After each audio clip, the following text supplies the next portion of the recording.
एमाले अध्यक्ष केपी शर्मा ओलीको स्वास्थ्य अवस्था बुझ्न प्रधानमन्त्री पुष्पकमल दाहाल र कांग्रेस सभापति शेरबहादुर देउवा बालकोट जाँदै। कान्तिपुर समाचारमा आज चितवन, तनहुँ र बाराको उपनिर्वाचनलाई दलहरूले प्रतिष्ठाको विषय बनाउँदा चुनाव प्रचारमा केन्द्रीय नेताको लर्को। नेपालमा लगानी गरेका विदेशी कम्पनीले लैजाने नाफा बढ्यो। अन्तर्राष्ट्रियमा अमेरिकामा 4 महिनामै 163 गोलीकाण्ड र खेलकुदमा मोन्टे कार्लो मास्टर्स टेनिसको उपाधि रुसका आन्द्रे रुब्लेभलाई।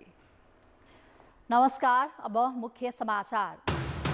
सेक्युरिटी प्रिन्टिङ प्रेस खरिदमा भ्रष्टाचार गरेको अभियोगमा अख्तियारद्वारा 9 जना विरुद्ध मुद्दा दायर।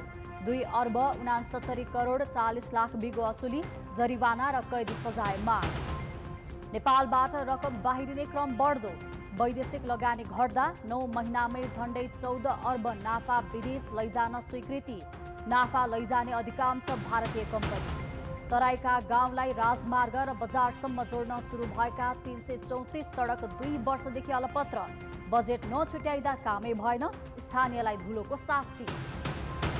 अमेरिकाको एलबामा राज्यमा गोली चल्दा 4 जनाको मृत्यु, 28 घाइते, 4 महिनामै 163 गोलीकाण्ड। र सुरुवाती अग्रता जोगाउन नसक्दा प्रिमियर लिगमा शीर्ष स्थानको आर्सेनल वेस्ट ह्यामसँग बराबरीमा रोकियो। म्यान्चेस्टर युनाइटेडलाई पनि सफलता।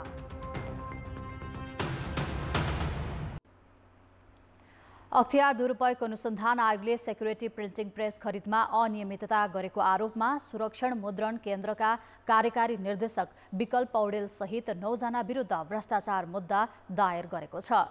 आयोगले पौडेल सहित 9 जना विरुद्ध 3.25 अर्ब बराबरको बिगो कायम गरी मुद्दा दायर गरेको हो। 9 जना विरुद्ध छुट्टा छुट्टै बिगो कायम गरिएको छ।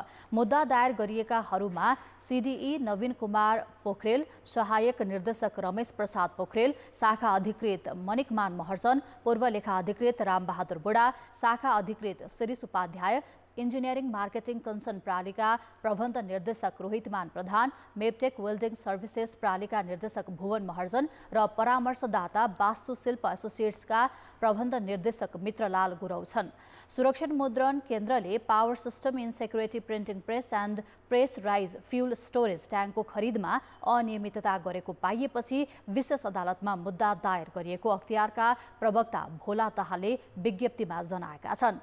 उक्त खरिद कार्यमा अस्वाभाविक लागत अनुमान तयार गरी स्वीकृत गरिएको, खरिद सम्झौता विपरीत गुणस्तरहीन सामान स्वीकार गरिएको, सम्झौता बमोजिम कामै नगरी सञ्चालन बापत र आपूर्ति पछिको सेवा बापत अग्रिम तवरमा बढी भुक्तानी दिएको पाइएको अख्तियारको आरोप पत्रमा उल्लेख छ। मुद्दा दायर गरिएका कार्यकारी निर्देशक पौडेल पूर्व सञ्चार मन्त्री गोकुल बास्कोटाले 70 करोड घुस मागेको अडियो विवादमा समेत जोडिएका व्यक्ति हुन्।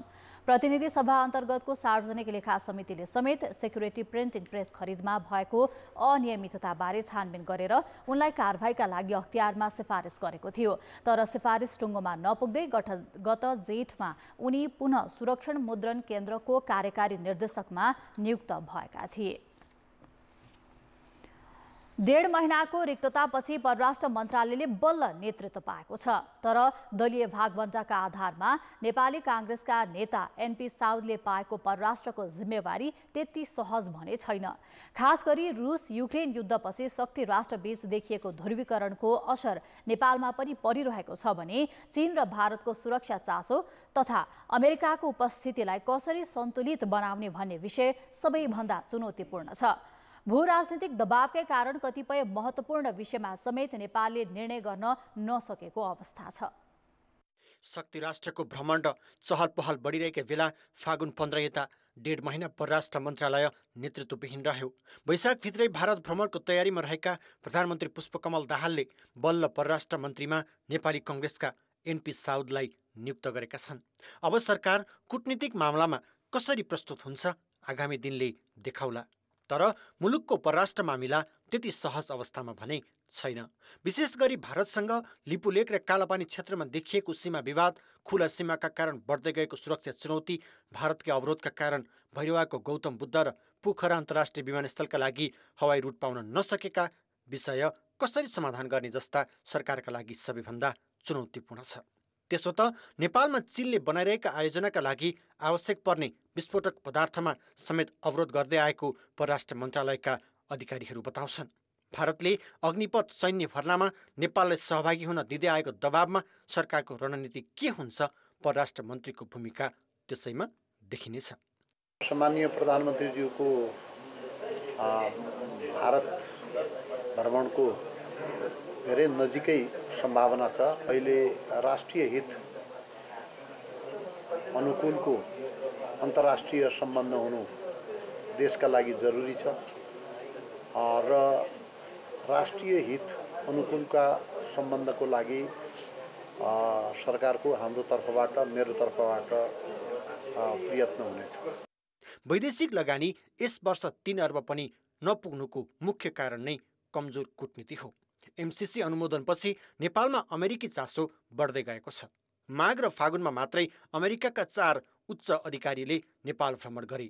यस्ता चासोमा सरकारले निर्वाह गर्ने भूमिका अर्को महत्त्वपूर्ण हुनेछ। विकासका र लगानीका वातावरण कस्ता छन्, अनि हामीले चाहिँ पहिले गरेका लगानीको प्रतिफल कस्तो आइराखेको छ, हाम्रा श्रम नीति के छन्, औद्योगिक नीति के छ, विदेशी विनिमय नीति के छ, ब्याङ्किङ नीति के छ, वातावरण सम्बन्धी नीति के छ, यो सबै बुझ्ने बुझाउने क्षमता त एउटा व्यक्तिमा हुन गाह्रो छ। त्यसो भएको हुनाले हामीले लगानी सम्बन्धमा चाहिँ परराष्ट्र मन्त्रालयले अर्थ मन्त्रालयको समन्वयमा, लगानी बोर्डको समन्वयमा क्षेत्रीय रूपमा पनि यस्ता गोष्ठीहरू चलाउने गरी परराष्ट्र मन्त्रालयले हिँड्नु पर्यो। यता छिमेकी चीनले belt and road initiatives BRI प्रति नेपालको स्पष्ट नीति प्रतीक्षा गरेर बसेको छ। पारवहन सम्झौतादेखि चिनिया राष्ट्रपति सी जिनपिङको भ्रमणसम्म भयो, तर सरकार फिरिएपछि त्यसको आर्थिक फाइदा लिने बाटोमा नेपाल जानै नसकेको विज्ञको धारणा छ। BRI सम्बन्धी तपाईको नै भारतले या अमेरिकाले हामीसँग कुरा गरेर र हामीले त्यसको जवाफ दिएर बसिराखेर त कुनै फाइदा छैन। हामीले त डिल गर्नु पर्यो। चीन र नेपालभित्रकै त्यसको संवादहरू कहाँनिर समस्या परेको छ, हामीले चाहिँ उसले भनेको जस्तो लोनमा हामीले लिन सकिरहेको छैनौँ भने त्यो हामीले प्रश्न भन्नु पर्यो। हामी यति लोनको इन्ट्रेस्ट रेटहरू हामी बोक्न सक्दैनौँ, हामीले यो खालको गर्नु पर्यो भनेर हामीले भन्नु पर्यो। होइन, यदि उसले दिइरहेको जेन्युनली दिइरहेको छ भने त्यो एक्सेप्ट गर्ने हिम्मत पनि गर्नु पर्यो। कसैले प्रेसर गर्दैमा त्यसलाई नगर्ने भन्ने कुरा त आउँदैन। त्यसैले मूल कुरा चाहिँ के छ भन्दाखेरि भने हामी आफ्नो कुरामा प्रष्ट हुनु पर्यो। लामो समयदेखि खाली रहेका संयुक्त अरब इमिरेट्स, कुवेत, न्युयोर्क, जेनेभा लगायतका नियोगमा राजदूत नियुक्ति गर्नुपर्नेछ। यसबाहेक शक्ति मुलुकबीच नेपालमा चलेको अघोषित प्रतिस्पर्धालाई सन्तुलनमा ल्याउँदै सबैलाई विश्वासमा लिएर प्रभावकारी कूटनीति सञ्चालन गर्ने चुनौती नयाँ परराष्ट्र मन्त्री समक्ष छ। कान्तिपुर समाचारका लागि क्यामेरामा हेम परसाई र श्याम श्रेष्ठका साथमा पर्वतराज घिमिरे र रमेश धमला, काठमाडौँ।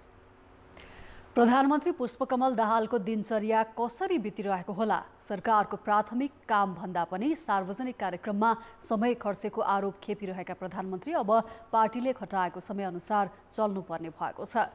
प्रधानमन्त्री र मन्त्रीहरूका लागि नेकपा माओवादी केन्द्रले 5 पृष्ठको कार्य व्यवस्थापन योजना तयार पारेको छ, जसअनुसार प्रधानमन्त्रीले अब हरेक शुक्रबार र आइतबार साँझ 4 बजेपछि 2 घण्टा पार्टी कार्यालय पेरिस डाँडामा बिताउनु पर्नेछ। प्रधानमन्त्रीले हरेक शनिबार 2 घण्टा टेलिफोन कुराकानीमा बिताउनु पर्नेछ। प्रत्येक दिन कार्यालयमा पुगेपछि प्रधानमन्त्रीले कुनै एक मन्त्रालयका मन्त्री र सचिवसँग रिपोर्ट लिने र निर्देशन दिनेछन्। त्यसपछि डेलिगेसन भेटघाट सुरु हुनेछ। शनिबार 2 घण्टा प्रधानमन्त्रीले 7 प्रदेशका एक जना कार्यकर्तासँग टेलिफोन गर्नेछन्। महिनाको अन्तिम शनिबार बिहान 8 बजेदेखि 3 घण्टा बालुवाटारमा प्रदेशका कार्यकर्ता सँग खानपिन सहितको भेटघाट हुनेछ। माओवादीले तयार पारेको कार्ययोजनामा प्रधानमन्त्रीको सचिवालयमा रहने जनशक्तिको संख्या समेत तोकिएको छ। प्रधानमन्त्रीका साथमा पार्टीका तर्फबाट 1 जना मुख्य स्वकीय सचिव, 2 जना सचिव, 1 जना प्रेस सहसचिव र अधिकृत स्तरका 1 फोटोग्राफर रहनेछन्। प्रधानमन्त्री दाहालको सचिवालयमा पार्टीका तर्फबाट 19 जना स्वकीय रहनेछन्। प्रभावकारी ढङ्गले सञ्चालन गर्ने र सिधै पार्टी र सरकारलाई जनतासँग जोड्ने र सम्बन्धलाई सुदृढ गर्ने, जनस्तरसम्म सरकारलाई चाहिँ व्यवस्थित ढङ्गले जनताको पहुँच सिधै सरकारमा पुगोस् भौतिक रूपले नै भन्ने उद्देश्यका साथ यो गर्न खोजिएको हो। प्रधानमन्त्री निवास बालुवाटार सिंहदरबार र संसदीय दलको कार्यालयमा दुई जना स्वकीय रहनेछन्। केन्द्रीय कार्यालय सल्लाहकार र विज्ञ समूहलाई समन्वय गर्न दुई जना स्वकीय रहनेछन्। मन्त्रालयका काम संयोजन गर्न थप 2 जना स्वकीय खटिनेछन्। माओवादीको कार्ययोजनामा प्रधानमन्त्रीलाई विभिन्न 12वटा जिम्मेवारी तोकिएको छ, जसमा राजकीय जिम्मेवारी र पारिवारिक भेटघाटसम्म समेटिएका छन्। माओवादीले तयार पारेको कार्यव्यवस्थापन योजना अनुसार प्रधानमन्त्री र मन्त्रीहरूले विशिष्ट अवस्थामा बाहेक राति 8 बजेपछि निवासमा कसैसँग भेटघाट गर्ने छैनन्। मन्त्रीहरूले बिहान 10 देखि दिउँसो 1 बजेसम्म मन्त्रालयको काममा केन्द्रित हुनुपर्नेछ। दिउँसो 1 देखि 3 बजेसम्म आमन्त्रितसँग भेटघाट र 3 देखि 4 सम्म मन्त्रीका लागि रिफ्रेस हुने समय तोकिएको छ। अनि त भिड त स्वतः बढ्दै जान्छ। त्यस्तो थियो नभएको होइन। आफ्ना किसिमका अनुशासन समय व्यवस्थापनका विधिहरू अपनाएकै हुन्, तर ती कुनै पनि प्रभावकारी भएनन्। कार्ययोजनामा प्रधानमन्त्रीले आफै भेट्न आउने भन्दा बोलाएर गर्ने भेटघाटलाई प्राथमिकता दिने उल्लेख छ। देशका तराई एवं मधेसका भित्री सडक र नाकासम्म सडक सञ्जाल विस्तार गर्न भन्दै तराई मधेस सडक पूर्वाधार विकास कार्यक्रम अन्तर्गत संघीय सरकारले 7 वर्ष अघि तराई मधेस सडक निर्माण सुरु गर्यो। गाउँलाई राजमार्ग र बजारसम्म जोड्न भन्दै सुरु भएका यी सडकमा पछिल्ला वर्षमा भने बजेट छुट्याइएको छैन, जसका कारण रूपन्देहीका 34 सहित तराईका करिब 334 सडक निर्माण बीचमै अलपत्र परेका छन्। 4 वर्ष अघि सुरु रूपन्देहीको तिलोत्तमा नगरपालिका स्थित नयाँ मिल मणिग्राम रिङ रोड सडक निर्माणाधीन अवस्थामै अलपत्र छ। 3 वर्ष अघि सुरु बुटवल उपमहानगरपालिकाको नयाँ गाउँ बेलबरिया कृष्णगञ्ज जोड्ने सडक निर्माण पनि बीचमै रोकिएको छ। सडकको निर्माण रोकिँदा स्थानीयले शास्ति पाएका छन्। 6 लेन सडकपछि वैकल्पिक मार्गको रूपमा यसलाई लिने गरिन्छ र यसमा चाहिँ नि धेरै सवारी साधनहरू आउटजाउट गर्ने हुँदा यहाँका जनताहरूलाई बिहानैदेखि साँझसम्म धुलो उडेर चाहिँ नि घर बाहिर निस्कन नसक्ने अवस्था छ। तराई मधेस सडक अन्तर्गत सडक डिभिजन कार्यालय बुटवलले हेर्ने गरी रूपन्देहीमा 34 र नवलपरासी पश्चिममा 8 वटा सडक निर्माण सुरु भएका छन्। 2078 चैत मसान्तभित्र सक्ने गरी सडकले आर्थिक वर्ष 2076-77 सालमा ठेक्का सम्झौता गरी काम अघि बढाएको थियो। योजनाका लागि अहिलेसम्म 30 करोड 68,33,509 रुपियाँ खर्च भइसकेको छ। बाँकी रहेको 42 करोड 13,95,612 रुपियाँ बजेट कहिले कहाँबाट उपलब्ध हुन्छ टुङ्गो छैन। ठेक्का तोड्न पनि नसकिएका, कतै हस्तान्तरण पनि नभएका र सम्पन्न गर्नको लागि बजेट पनि नभएको कारणले गर्दा अहिले यस डिभिजनमा अब विभिन्न उपभोक्ताहरू अब पालैपालो भनौँ न कहिलेको आएर चाहिँ अब डेलिगेसन आउने, अब झगडा गर्ने अब गर्नुहुन्छ, त्यो स्वाभाविकै पनि हो। संघीय सरकार मातहत रहेको सडक विभागले रकम नपठाएपछि प्रति सडक 2 करोड रुपियाँ लागतसम्मका ती ठेक्कामा 2 वर्ष यता कामै भएको छैन। संघीय सरकारले आर्थिक वर्ष 2079-80 को बजेट भाषणमा आयोजना प्रदेशलाई दिने बताएको थियो, तर अहिलेसम्म संघले योजना प्रदेशलाई हस्तान्तरण गर्ने र प्रदेशले बजेट छुट्याउने दुवै काम नगर्दा सडक निर्माण अलपत्र छन्। संघीय सरकारमा ठेक्का भएका उक्त शीर्षकका आयोजनाहरू अलपत्र पर्न गएको भन्ने सम्म मलाई सुन्नमा आएको छ। जहाँसम्म हामीलाई हस्तान्तरण भएको चाहिँ ठेक्का हस्तान्तरण भएको छैन। नयाँ आयोजनाको रूपमा चाहिँ रकम प्राप्त भएर 40 वटा आयोजनाको लागि 31 करोड 56 लाखको काम चाहिँ लुम्बिनी प्रदेश सरकार मातहतमा अहिले निर्माणाधीन अवस्थामा छन्। भौगोलिक रूपमा समथर भूभाग भए पनि तराईका धेरै बस्तीलाई बजारको पहुँचसम्म सडक पूर्वाधारले जोड्न सकिएको छैन। विकासको पहिलो खुड्किलो मानिने सडक सञ्जाल नै नहुँदा तराईका कतिपय बस्ती विकासको पहुँचबाट टाढा छन्। कान्तिपुर समाचारका लागि क्यामेरामा स्वस्तिक श्रेष्ठका साथ अमृता अनमोल बुटवल। चितवन, तनहुँ र बाराको उपनिर्वाचनलाई दलहरूले प्रतिष्ठाको विषय बनाउँदा चुनाव प्रचारमा केन्द्रीय स्तरका नेताहरूको दौडधुप छ। रामचन्द्र पौडेल राष्ट्रपति भएपछि रिक्त भएको तनहुँ 1 को उपनिर्वाचन त झन रोचक मोडमा पुगेको छ। वैशाख 10 गते हुने उपनिर्वाचनबाट पहिलो पटक रासोपाका डाक्टर सोडिम वागले निर्वाचन जितेर संसद छिर्ने दाउमा छन्।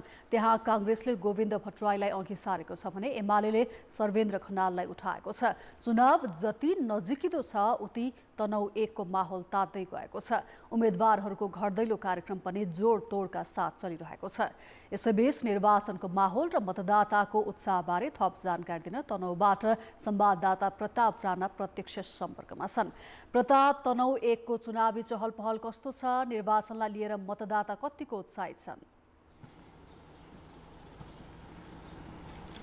श्री वैशाख 10 गतिको मिति नजिकै गर्दा तनहु 1 को जुन चुनावी सरगर्मी निकै बढेको छ।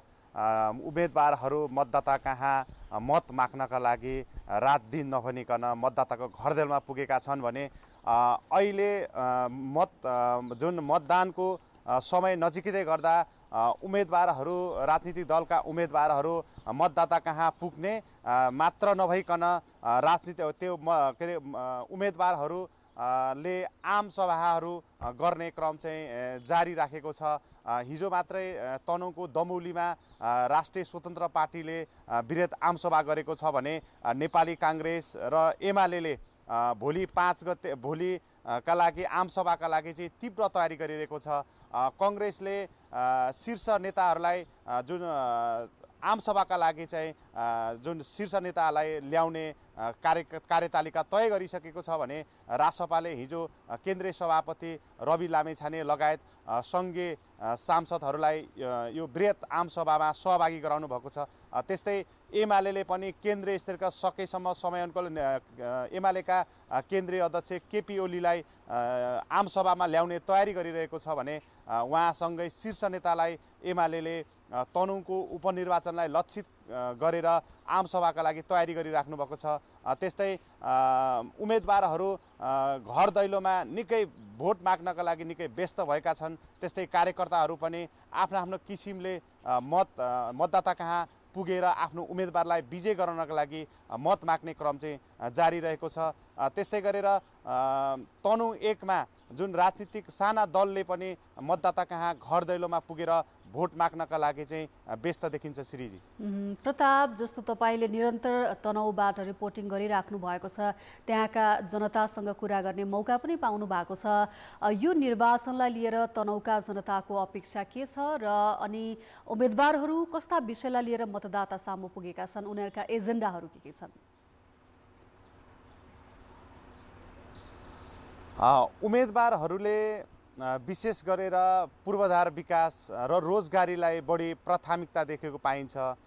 जुन मुख्य राजनीतिक दलका उम्मेदवार कहाँ पुगेर पूर्वाधार विकास, खानेपानी, सडक स्तर उन्नति, स्वास्थ्य, शिक्षा, त्यस्तै कृषि, रोजगारीका लगायतका मुद्दाहरूलाई उहाँहरूले अगाडि बढाउनु भएको छ भने मतदाताले मुख्य गरेर युवाहरू विदेशिन परेको कारणले गर्दा युवा मतदाताहरूले मुख्य चुनावी एजेन्डा, मुख्य माग भनेको उम्मेदवारसँग रोजगारीको सिर्जना गर्न पर्यो।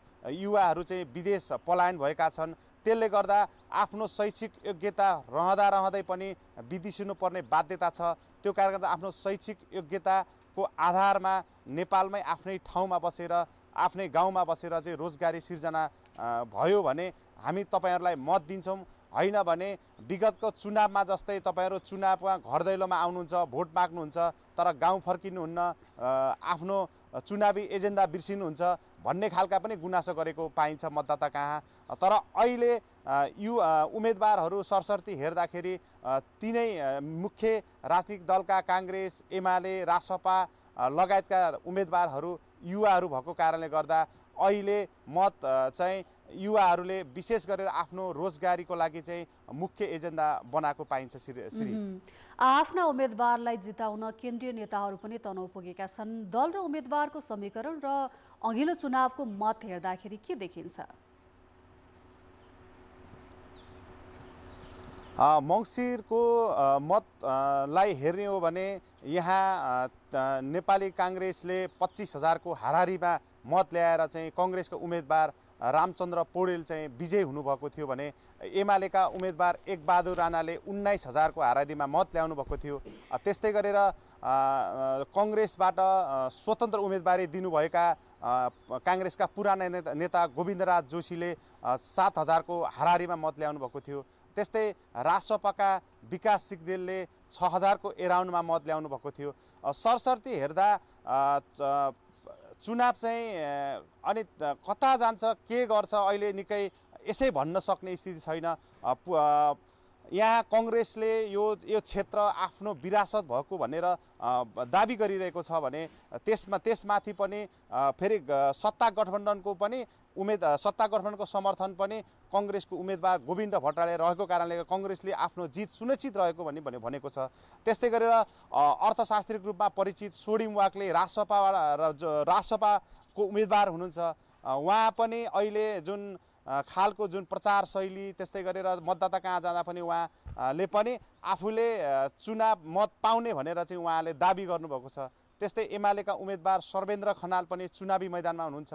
उहाँ पनि युवा हुनुहुन्छ। उहाँले पनि केही गर्छु भनेर म तनहुँ आफ्नो पुरा पुर्ख्यौली ठलो तनहुँ आएको भनेर यसरी मतदाता कहाँ जानुभएको छ।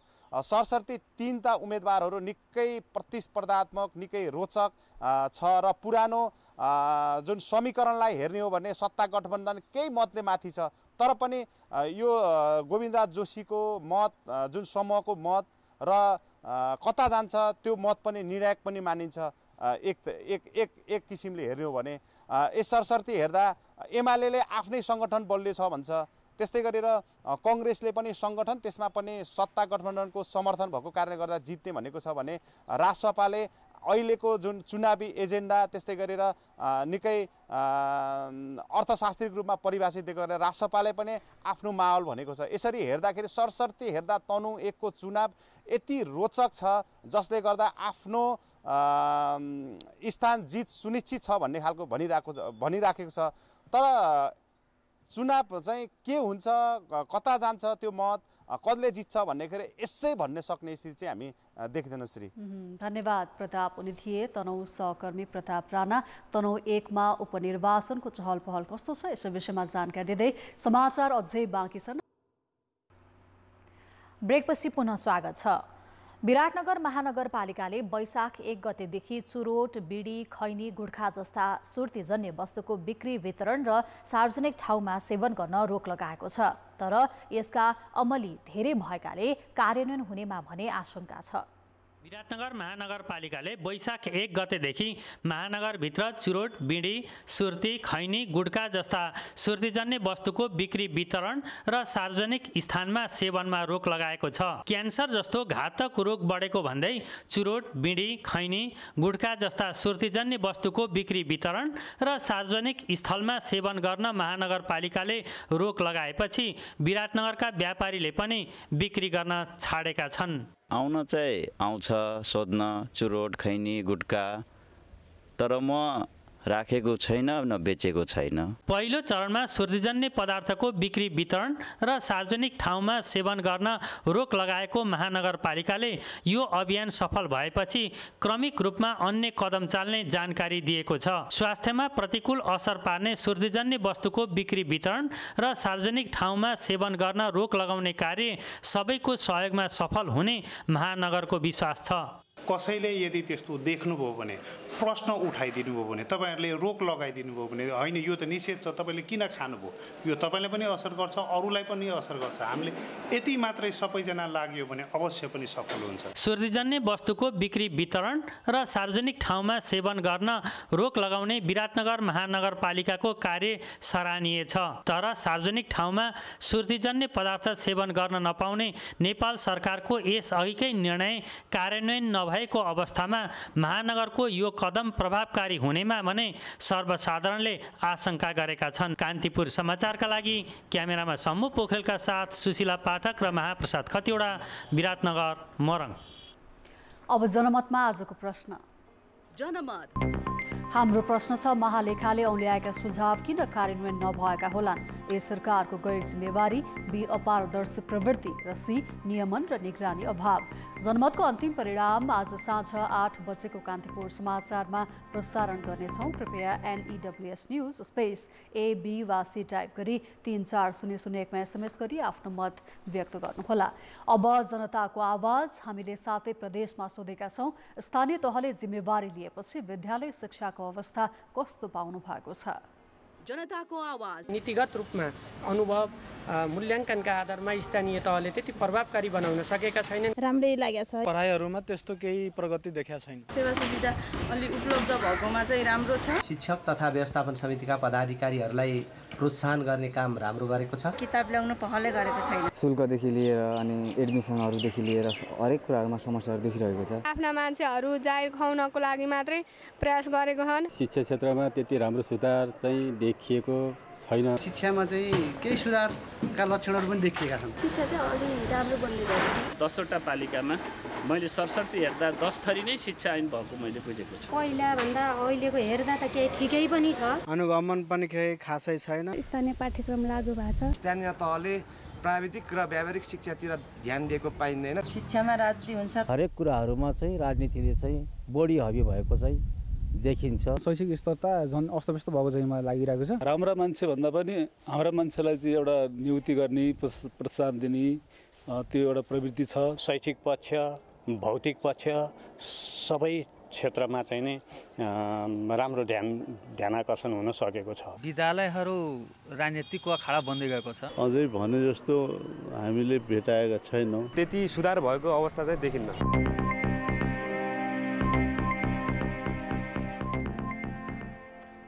आर्थिक र अन्तर्राष्ट्रिय समाचार अझै बाँकी छन्। अर्थ र विकास। नेपालमा वैदेशिक लगानीमा गिरावट आएका बेलामा यहाँबाट विदेशी कम्पनीले लैजाने नाफा भने बढेको छ। उद्योग विभागका अनुसार गत आर्थिक वर्षमा 8 कम्पनीले 13 अर्ब 89 करोड बराबरको रकम लैजान स्वीकृति पाएका थिए। यो वर्षको 9 महिनामै 13 अर्ब 77 करोड नाफा लैजान कम्पनीहरूले स्वीकृति पाइसकेका छन्।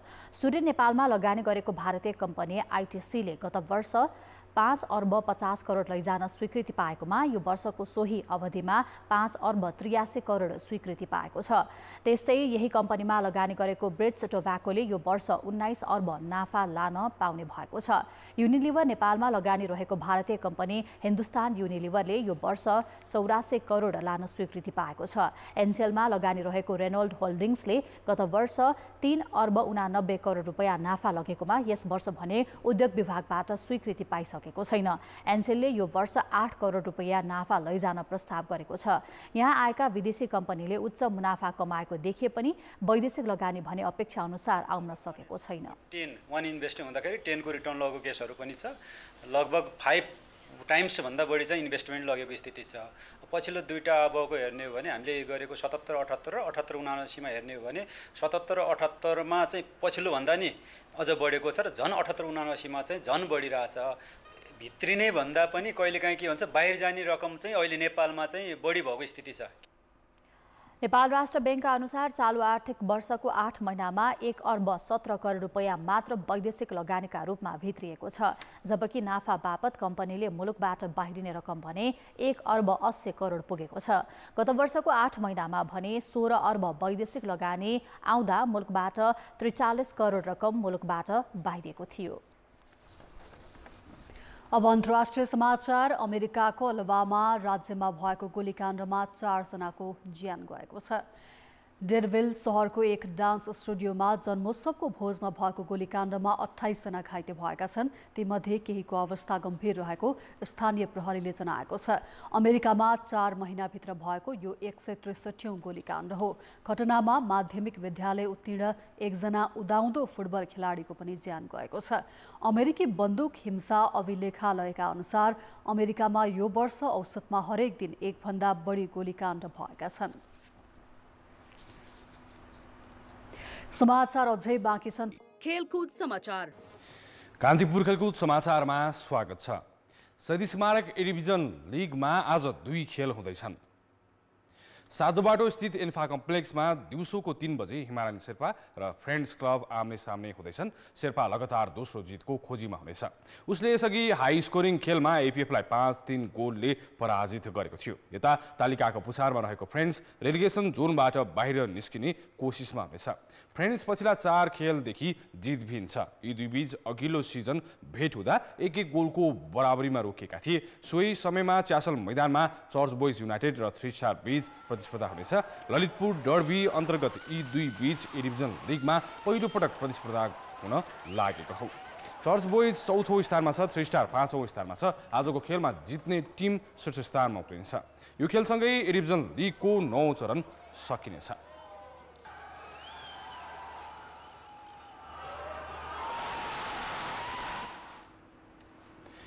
अखिल नेपाल फुटबल संघ एन्फाले पटक पटक मिति सारेर बी डिभिजन लिग अन्यल बनाएको भन्दै क्लबहरूले साङ्केतिक विरोध प्रदर्शन गरेका छन्।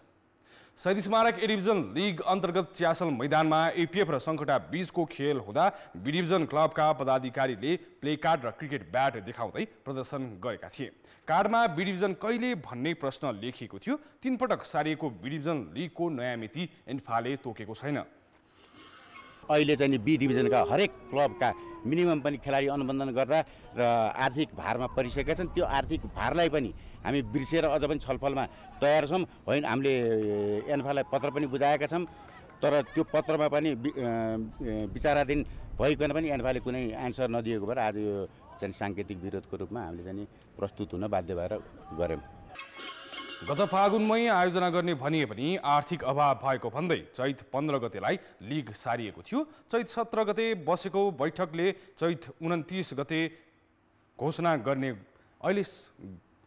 गरे पनि अहिलेसम्म लिगको आधिकारिक मिति भने सार्वजनिक गरिएको छैन। कान्तिपुर खेलकुद समाचारहरूलाई यति नै। कान्तिपुर समाचार अहिलेलाई सकियो। कान्तिपुर टेलिभिजन हेर्दै गर्नुहोला। नमस्ते।